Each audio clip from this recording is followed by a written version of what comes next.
काही ठिकाणी निश्चितपणे तणावाची स्थिती, पेट्रोल डिझेलची साठेबाजी करू देऊ नका, मुख्यमंत्री देवेंद्र फडणवीसांचे सर्व जिल्हाधिकाऱ्यांना आदेश. मुख्यमध्ये वादळी वाऱ्यासह जोरदार पावसाची हजेरी, नीरा नदीवरील राणी लक्ष्मीबाई पुलाला ओढ्याचं सुरू, तर परीटमाळा परिसरात वीज कोसळून एका युवकाचा मृत्यू, तिघे जखमी. पुण्याला मान्सूनपूर्व पावसानं झोडपलं, पिंपरी चिंचवड, शिरूर, खेड, हडपसरमध्ये पावसाचा तडाखा, चाकणच्या मुख्य चौकामध्ये गटार तुंबल्यानं पुणे नाशिक महामार्गावर पाणी साचलं, वाहतुकीवर परिणाम. विधान परिषदेच्या जागांवरून महायुतीमध्ये रस्सीखेच, 17 जागांपैकी 12 जागा लढवण्यावर भाजपा आग्रही, तर ठाणे नाशिकसह 7 जागांवर शिंदेच्या सेनेचा दावा, राष्ट्रवादी 3 जागांसाठी आग्रही.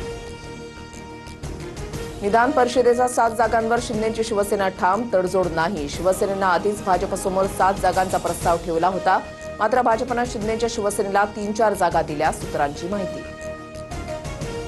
राष्ट्रवादीकडून राज्यसभेसाठी सुबोध मोहिते पाटील, अविनाश आदिक, प्रमोद हिंदूराव यांच्यासह काही नावांचा विचार सुरू. येत्या आठवड्यामध्ये अंतिम शिक्कामोर्तब होणार. भुजबळही राज्यसभेवर जाण्यासाठी इच्छुक, सूत्रांची माहिती. उपमुख्यमंत्री एकनाथ शिंदेंकडून संजय शिरसाटांची कानउघडणी, महायुतीमध्ये वाद होतील अशी विधानं करू नका, शिंदेंच्या सूचना. आपल्यातून जो गेला तो जुना शिवसैनिकच होता, घरी बोलावून त्याला मंत्री केलं, ही माझी चूक, उद्धव ठाकरेंची बच्चू कडूंवर टीका. नीट प्रकरणामध्ये आणखी एका प्राध्यापिकेला अटक, प्राध्यापिका मनीषा हवलदारला पुण्यातून ताब्यात घेतलं. प्रकरणामध्ये आतापर्यंत 11 जणांना अटक, लातूरमधल्या 4 डॉक्टरांची सीबीआय चौकशी सुरू.